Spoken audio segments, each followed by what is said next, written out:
Materi kita melanjutkan bacaan 2 minggu yang lalu. Di sini pengarang kitab Syekh Zainuddin Al-Malibari menukil dari hadis Rasulullah Sallallahu Alaihi Wasallam, diriwayatkan dari sahabat Anas bin Malik, sesungguhnya beliau berkata, ya rujus soimuna min kuburhim yaumal kiamati. Nanti orang-orang yang berpuasa akan keluar dari kuburnya di hari kiamat. Artinya pada yaumul baksi, di mana manusia dibangkitkan dari kuburnya. Nah itu nanti orang-orang yang berpuasa, Bapak Ibu Saudara, dia akan keluar dari kuburnya tuh. Ya, baik yang puasa wajib maupun yang ditambahkan dengan puasa-puasa sunnah. Ya ripuna bi'urfi siyamihi, mereka akan mengetahui dengan tanda-tanda puasanya, min afwahim, dari yaitu mulutnya. Jadi nanti dia bangun dari kuburnya, kemudian dia akan mengetahui ada tanda itu akan keluar harum dari mulutnya. Ya rujuk, yang keluar atyaba min rihil miski, itu lebih wangi dari minyak misik. Kan biasanya orang kalau bangun tidur itu rata-rata mulut bau nggak? Bau. Makanya kita disunahkan kalau bangun tidur disunahkan bersiwak, gosok gigi. Nah nanti orang yang di dalam kubur sama pada saat dibangkitkan itu akan mengeluarkan bau, tapi khusus buat orang-orang yang berpuasa harum semerbak. Jadi bau mulutnya harum semerbak, lebih wangi daripada minyak misik. Termasuk orang kafir pada hidupnya saja. Iya, semuanya. Ya, mau dibangkitkan semua itu.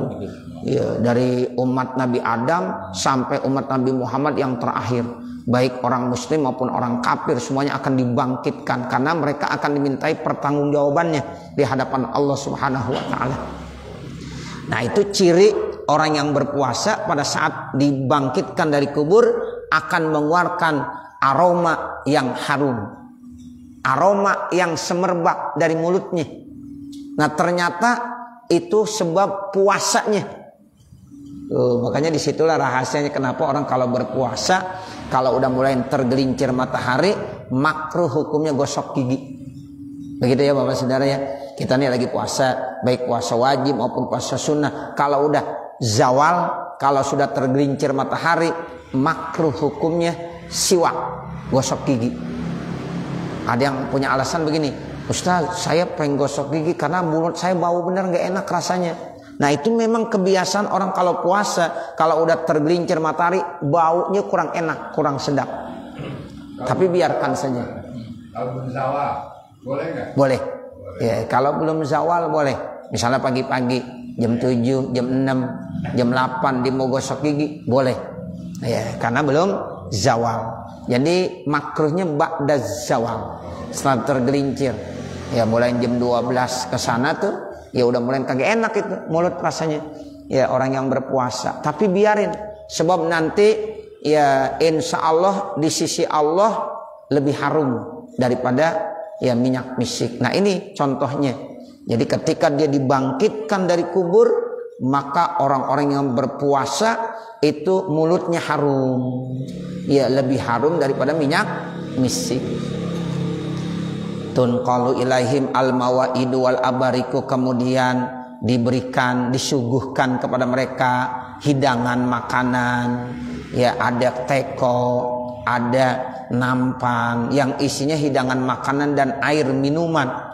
Mahtumatan afwahuha, yang mulutnya itu ditutupin bil miski, dengan minyak misik. Jadi bangun tidur kan orang lapar biasanya, betul nggak? Iya, kita kalau bangun tidur pasti lapar Bapak Saudara.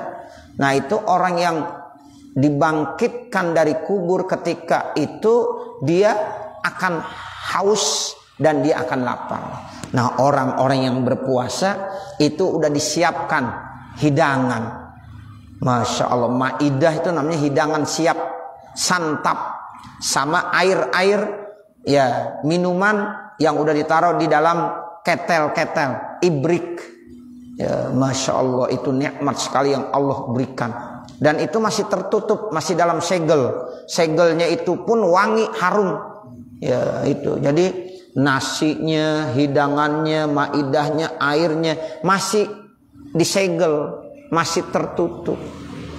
Segelnya aja lebih harum daripada minyak misik. Masya Allah.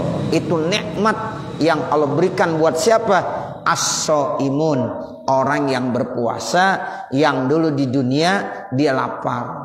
Orang kagak puasa enak, ya kenyang. Apalagi jam 1, jam 2. Masya Allah kalau lewat, ya itu di tengah hari ada es. Masya Allah. Ya itu yang puasa itu, Masya Allah. Ya ada orang minum es, dilihat kita, Masya Allah enak bener. Nah begitu. Jadi nanti Allah kasih tuh. Nah dulu ente udah haus, ente udah lapar, udah capek. Ya, ini sekarang bangun tidur dari kubur, langsung disuguhkan berbagai macam hidangan dan juga berbagai macam minuman yang semuanya masih tertutup di segel, dan segelnya itu lebih harum daripada minyak misik. Fayuqalu lahum, lalu dikatakan buat mereka orang-orang yang berpuasa tuh di dunianya, pas dibangkitkan dari kuburnya, dikatakan buat mereka, kulu, udah sekarang kamu makan. Faqad ja'tum, dulu kamu pernah lapar. Hina saba'an nas, di mana manusia pada kenyang. Ya manusia kenyang karena enggak puasa. Nah kamu lapar karena kamu puasa. Wasrabu, minum sekarang. Faqad atastum, sungguh kamu udah haus. Hina rawan nas, ketika manusia itu enak, enggak haus, seger. Tapi kamu lagi puasa, menahan rasa dahaga, rasa haus. Wastarihu, kemudian istirahatlah, kamu santai aja. Kamu santai, udah bangun dari kubur nggak usah bingung. Makan, minum, istirahat dulu. Faqad ta'ibtum, sungguh dulu kamu udah capek. Hina starohan nas, ketika manusia pada istirahat kamu capek. Ya, malamnya bangun sahur. Ya, itu kan capek. Orang lain pada tidur enak, siangnya lapar, haus. Orang lain kenyang, enggak merasa haus. Nah sekarang Allah kasih, yaitu satu hadiah buat mereka orang yang suka berpuasa. Udah, kamu istirahat aja dulu, santai aja, santai. Nah begitu. Qala, maka ia berkata, fayakuluna, maka kemudian mereka makan, wayasrabuna, mereka minum, wayastarihuna, dan mereka beristirahat. Wan nasu, sementara manusia, mas'uluna, itu sibuk, fil hisabi, dihisab, fi anain wazomain, dalam kepayahan dan dalam kehausan. Nah sementara yang lain udah dihisab, Bapak Saudara. Ya sementara yang lain dihisab, hisabnya berat, susah, haus dia, lapar dia. Nah sementara orang-orang yang berpuasa disuruh santai sama Allah. Udah tenang aja, biarin aja yang lain pada sibuk lagi dihisab. Tapi kamu ya santai saja. Dulu kamu udah capek, kamu udah haus, udah letih. Nah sekarang ya santai saja dulu. Makan, minum, istirahat. Nah sementara yang lain bagaimana? Lagi sibuk ngurusin, mau dihisab. Oh, ini satu keistimewaan yang Allah berikan kepada orang yang rajin berpuasa, khususnya puasa Ramadan yang ditinggalin. Nah nanti tinggal ditambah dengan puasa-puasa sunnah yang kita udah bahas satu persatu tuh. Ya dari mulai puasa Syawal, dilanjutkan dengan puasa Arafah, puasa Asyura, nanti puasa Rajab, dan seterusnya dan seterusnya. Senin, Kemis, ya itu masuk semuanya. Ya puasa-puasa sunnah. An Abi Sulaiman Ad-Darani, kemudian ada hadis riwayat daripada Abi Sulaiman Ad-Darani, annahu shoma yauman fil harri, dicerita sesungguhnya ya ada seseorang yang puasa satu hari dalam situasi kondisi cuaca panas banget. Ya, dia puasa tetap. Summanama, kemudian dia tertidur. Paro'a, maka dalam mimpinya dia melihat qailan, orang yang berkata, yaqulu atabi'u sawaba shaumika fi hadzal yaumi bimi'ati dirhamin. Apakah kamu mau jual pahala puasa kamu hari ini yang sangat panas dengan 100 dinar. Dalam mimpinya begitu. Ini dia puasa lagi hari sangat panas banget, capek, dia tidur kemudian sampai mimpi. Dalam mimpinya ada yang nanya, tuh puasa kamu hari ini pahalanya saya beli ya dengan harga berapa? 100 dinar. Gede enggak? Gede itu. 100 dinar itu 100 keping emas. Qala la, kata Sulaiman Ad-Darani, tidak, saya enggak mau. Qala wa bi mi'ati alfin, ditawarin lagi, udah kalau enggak mau saya taikin harganya.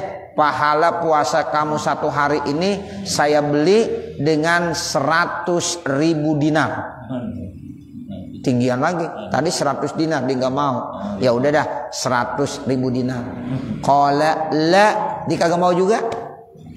Qala wa bi mi'atai alfin, ya kalau memang kamu ya 100.000 dinar nggak mau, saya tambahin lagi 200.000 dinar. Dua kali lipat. Wa bi mi'atai alfin, 200.000 dinar dah. Qala la, kata orang tersebut yang puasa, tidak mau saya. Wa izzati rabbi wa jalalihi, demi keagungan Tuhanku dan kemuliaannya. Qala fa bi ayyi syai'in tabi'uhu, bagaimana dengan sesuatu engkau jualnya? Faqala la abi us-sawaba bid dunya, saya tidak akan jual pahala dengan dunia. Wa ma fiha, dan apa yang ada dalam isi dunia. Tuh, jadi pahala ibadah jangan saya jual dengan dunia dan isinya. Baru 200.000 dinar dengan dunia aja sama isinya saya enggak mau. Kenapa? Pahala yang Allah berikan itu nanti di akhirat. Jadi kalau dibandingkan dengan dunia belum ada apa-apanya. Itu begitu Bapak Saudara.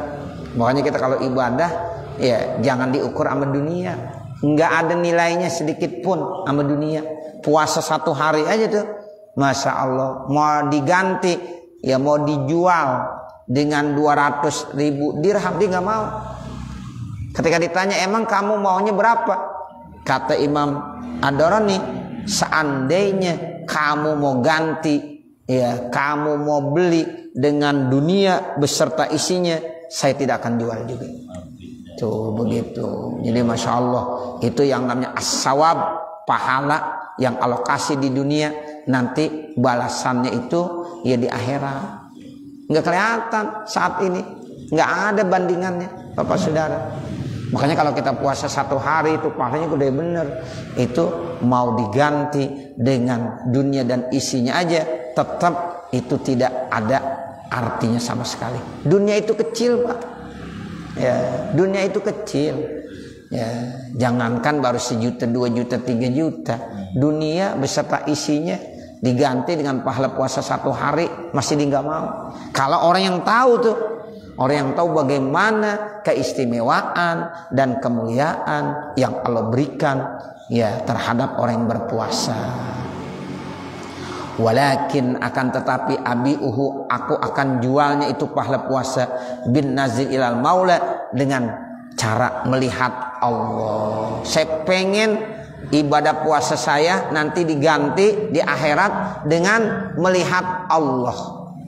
Karena tidak ada nikmat yang paling besar kecuali saat di sorga diberikan kemampuan bisa melihat Allah Subhanahu wa ta'ala. Jadi nanti Bapak Saudara, salah satu nikmat yang paling besar yang Allah berikan kepada penduduk-penduduk sorga itu melihat Allah Subhanahu wa ta'ala. Jadi makanan, hidangan, minuman, sarana dan prasarana yang begitu indah yang Allah kasih di sorga, itu belum ada apa-apanya kalau dinilai dengan melihat Allah.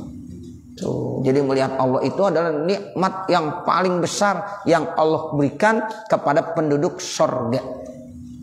Nah makanya dibilang begitu, saya pengen jual pahala puasa saya supaya saya bisa nazar, bisa melihat ilal maula, kepada Allah Subhanahu wa ta'ala. Jadi nanti manusia hamba Allah yang berada di sorga bisa dikasih kemampuan untuk melihat Allah, melihat Rasulullah. Udah nikmat bener. Kita bisa memandang wajah Rasul aja, Masya Allah udah satu nikmat yang sangat besar. Ditambahin lagi nanti bisa dikasih kemampuan melihat Allah Subhanahu wa ta'ala. Itu begitu. Fakila lahusum, maka puasalah, pasau patarahu, insya Allah nanti kamu akan bisa melihat Allah. Udah puasa dah. Nah makanya kita puasa, salah satu tujuannya begitu tuh Pak, rahasianya. Mudah-mudahan ya Allah dengan saya puasa, baik puasa wajib maupun puasa sunnah, nanti kau bisa berikan kemampuan saya bisa melihat engkau ya Allah di dalam sorga. Tuh. Allah sih nggak ada di dalam sorga Allah.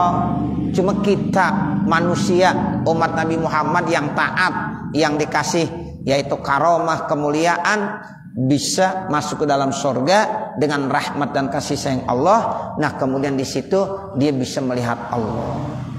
Terus ditanya, Allah ada di sorga? Tidak. Allah ada di luar sorga? Tidak juga. Jadi Allah ada di mana? Allah tidak bertempat. Gitu ya Pak ya. Allah tidak bertempat. Sebab kalau Allah bertempat berarti sama dengan makhluk. Jangan kita bilang, oh Ustaz Allah ada di sorga ya. Ya, tidak, salah. Kalau kita bilang Allah ada di sorga salah, berarti Allah punya tempat. Sementara kita belajar ilmu tauhid, Allah tidak memiliki tempat karena tempat makhluk. Ya, tempat itu makhluk. Sorga Allah yang ciptakan. Ya, nggak mungkin Allah berada di dalam sorga. Tuh, begitu ya. Nah, cuma Allah kasih kemampuan nanti manusia bisa melihat Allah saat manusia ada di dalam sorga. Itu satu nikmat yang sangat besar yang Allah kasih sehingga penduduk-penduduk sorga bisa melihat Allah Subhanahu wa ta'ala. Makanya dibilang sum, udah kamu puasa, pasau patarahu, maka nanti kamu akan bisa melihat Allah insya Allah jika Allah berkehendak. Seperti itu. Wahakal Yafi'i anis Shibli, dan telah menceritakan Imam Yafi'i yang datangnya dari Imam Shibli, annahu qala, sesungguhnya Imam Shibli berkata, kuntu fi qapilatin bisyam, saya dulu pernah ada sama-sama dalam qapilah. Ya, qapilah itu satu rombongan pedagang di negeri Syam. Fa kharajal a'rabu, maka keluarlah orang-orang A'rab. A'rab itu artinya orang-orang Badui. Ya, orang-orang gunung. Ya, Arab gunung itu namanya A'rabi namanya. Keluar tuh, fa'akhazuha wa ja'alu yu'ridunaha ala amirihim. Kemudian mereka menangkapnya dan menjadikannya, ya mereka dijelaskan, diminta, ditanyai atas pemimpin mereka. Fa kharaja jarabun fihi sakarun, maka keluarlah yaitu satu ya wadah yang di situ ada isi makanan, ada gula, ada buah-buah yang manis-manis. Wa akalu minhu, akhirnya mereka makan. Ya, jadi satu qapilah itu artinya rombongan pedagang. Dulu Pak, yang namanya orang dagang udah jauh tuh dari satu negara ke negara yang lain. Sudah ada dan melewati macam-macam tempat. Kalau di padang pasir itu kan melewati jalan-jalan, gunung-gunung. Yang kadang-kadang di gunung-gunung itu banyak para perampok-perampok.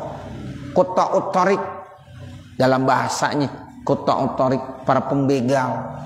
Nah itu begitu. Nah ini kebetulan dia dihalang-halangi oleh A'rabi. Ya mereka ditangkap. Ya akhirnya dicari-cari, ya ketemu makanan banyak tuh, ada makanan, ada gula, kembang gula, ada lauk pauk, ada buah. Wa akalu minhu, dia makan. Walam yakulil amir, pimpinan perampoknya kagak makan. Herannya begitu, anak buahnya pada makan semuanya.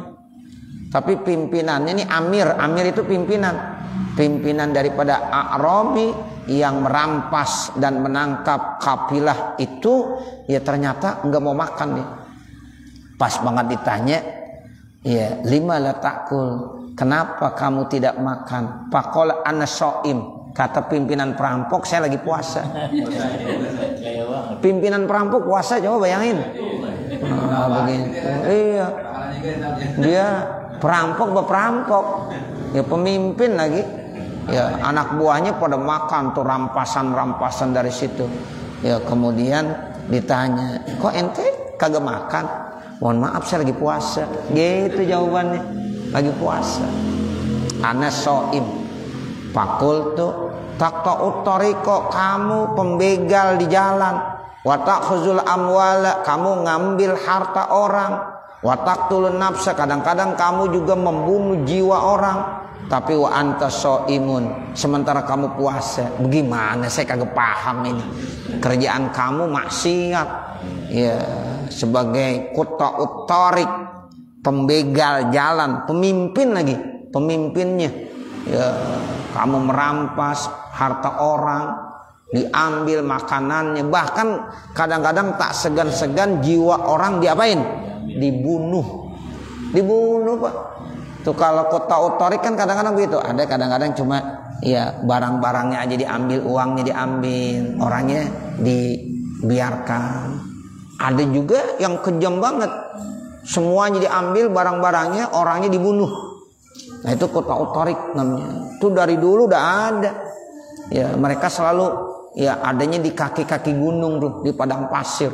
Karena memang dulu banyak ya orang-orang yang berdagang, pedagang tuh seperti itu. Ya dari satu wilayah ke wilayah yang lain, dari satu pulau ke pulau yang lain, dari satu negara ke negara yang lain. Sudah terjadi tuh ya perdagangan antar kota, antar pulau, bahkan antar negara. Ya, kalau di laut bajak laut. Nah kalau di padang pasir nggak ada tuh, nggak ada laut. Nah di situ dia biasanya quta'ut tariq, para pembegal di tengah padang pasir. Seperti itu. Tapi herannya ini pimpinan ya daripada pembegal tersebut puasa. Dia puasa. Faqala ya syekh, maka berkata, orang tua, utruk lisulhi, tinggalkan untuk kebaikan, mau dianakan satu tempat. Falamma kana badahinin ra'aituhu yatupu, maka tatkala satu saat Imam Shibli itu ketemu lagi sama pimpinan perampok. Beberapa tahun dilihat lagi ngapain pimpinan perampok? Yatupu haulal baiti, udah tawaf di Ka'bah. Beberapa tahun yang lalu dia dirampok Imam Shibli. Ya, seorang wali min auliyaillah, karena dia berbarengan dengan Qabilah di Syam. Ternyata beberapa tahun lagi dia ketemu lagi sama tuh ketua perampok yang dulu puasa. Yaitu di mana sekarang ketemunya? Yatupu haulal baiti, dia lagi tawaf di keliling Ka'bah, lagi tawaf.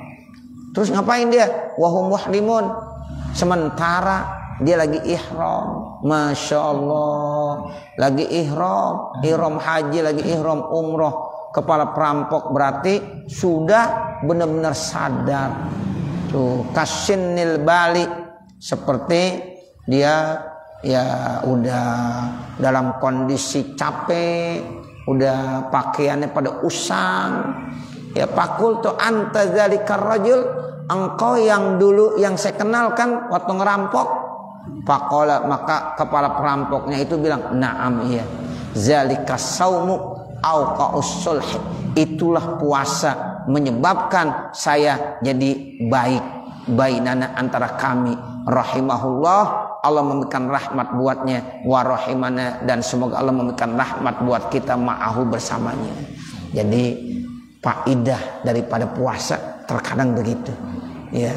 Jadi karena dia puasa, Allah kasih taufik, Allah kasih hidayah, akhirnya di masa-masa tuanya dia insaf. Tuh begitu. Kadang-kadang orang begitu Pak. Makanya kita nggak boleh mencela orang, menghina orang, mencap orang. Kadang-kadang suatu saat dia bisa 180 derajat berubah. Nah begitu. Makanya kita nggak boleh tuh suudzon sama orang lain. Kita harus husnuzon. Itu sebabnya puasa. Sebabnya puasa. Kepala perampok puasa, akhirnya suatu saat Allah kasih taufik hidayah, jadi bener. Nah kalau udah bener begitu tuh, benernya nggak tanggung-tanggung gitu. Bisa lebih bener dia sama kita. Rajin ibadahnya bisa lebih rajin mereka daripada kita. Tuh begitu. Ya, nah makanya di sinilah rahasianya, semuanya Allah yang tahu. Kita nggak tahu. Nah makanya tanamkan husnuzon kepada siapapun. Jangan kita yang merasa paling benar, jangan kita yang paling hebat dalam ibadah. Terkadang orang-orang yang mungkin saat ini jalannya lagi nggak benar, tapi suatu saat bisa aja mereka dapat taufik dan hidayah. Mungkin gara-gara puasa, mungkin gara-gara didengar ada pengajian, bisa aja terjadi.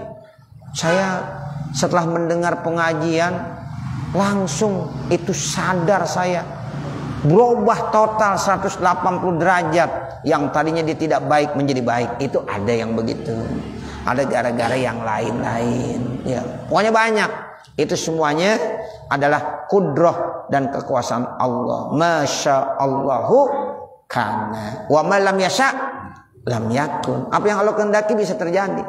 Kalau Allah nggak kehendaki tidak akan terjadi. Nah itulah salah satu manfaatnya orang berpuasa. Kepala perampok puasa, gara-gara puasa akhirnya di masa-masa tuannya dia dikasih taufik hidayah, sadar, dan akhirnya diinsaf 180 derajat berubah, sekarang menjadi hamba Allah yang taat. Kata Imam Shibli, Masya Allah hebat ente. Ya dulu saya dirampok, sekarang ketemu lagi, tapi udah di Ka'bah. Ya di satu tempat yang sangat istimewa. Begitulah ya, semuanya tidak lepas dari kekuasaan Allah Subhanahu wa ta'ala. Saya kira sampai sini. Nanti baru wa huwa aidan an Sa'id bin Abi Urwah dan seterusnya. Mudah-mudahan apa yang kita baca ada manfaatnya buat kita semuanya. Amin ya rabbal alamin. Kita baca Fatihah. Mudah-mudahan kehadiran kita di tempat ini senantiasa mendapatkan ridha Allah Subhanahu wa taala dan menyebabkan segala urusan-urusan kita, hajat-hajat kita dikabul, mudahkan oleh Allah Subhanahu wa taala. Dan juga kita kirim Fatihah buat orang-orang tua kita semuanya yang sudah berada di alam barzah. Mudah-mudahan mereka semuanya senantiasa diberikan rahmat dan kasih sayangnya. Yang masih ada orang-orang tua kita semuanya, mudah-mudahan dipanjangkan umurnya, disehatkan badannya. Dan saudara-saudara kita khususnya yang saat ini masih berada di tanah suci Mekah, yang mereka sudah selesai melaksanakan ibadah ya hajinya, mudah-mudahan Allah kasih kesehatan. Khususnya kita doakan buat saudara kita Ustaz ya haji, ya udah haji. Nah, Ustaz Haji Rifki bin Ki Haji Jamhuri yang sudah menyelesaikan ibadah hajinya, mudah-mudahan ya tinggal siap-siap untuk berangkat pulang. Ya kita doakan semoga ya diberikan keselamatan sampai di tanah akhir, sampai ketemu dengan keluarganya dan dengan kita semuanya, membawa haji yang mabrur. Amin. Al-Fatihah. A'udzubillahi minasyaitonirrajim. Bismillahirrahmanirrahim. Alhamdulillahirabbil alamin. Arrahmanirrahim. Maliki yaumiddin. Iyyaka na'budu wa iyyaka nasta'in. Ihdinas siratal mustaqim. Siratal ladzina an'amta 'alaihim ghairil maghdubi 'alaihim waladdallin. Rabbi ighfirli wa liwalidayya amin. Bismillahirrahmanirrahim. Alhamdulillahirabbil alamin. Allahumma shalli ala sayyidina Muhammad wa ala ali sayyidina Muhammad. Ya Rabbi shalli ala sayyidina Muhammad waftah minal khairi kullam mughlaq. Ya Rabbi shalli ala sayyidina Muhammad waftah minal khairi kullam mughlaq. Ya Rabbi shalli ala sayyidina Muhammad waftah minal khairi kullam mughlaq bi jahi sayyidina Muhammadin sallallahu alaihi wasallam wa bi hurmati yaumil jumu'ah. Istajib doana ya Allah, istajib doana ya Allah, hasil maqasidana ya Allah, ya Fattah ya Razzaq, ya Fattah ya Razzaq. Iftah lana abwabar rahmah, iftah lana abwabal maghfirah, iftah lana abwabar rizki, iftah lana abwabar salamah bi rahmatika ya arhamar rahimin. Da'wahum fiha subhanakallahumma wa tahiyyatum fiha salam wa akhiru da'wahum alhamdulillahi rabbil alamin. Wassalamualaikum warahmatullahi wabarakatuh. Waalaikumsalam warahmatullahi wabarakatuh. Ya Allah. Terima kasih.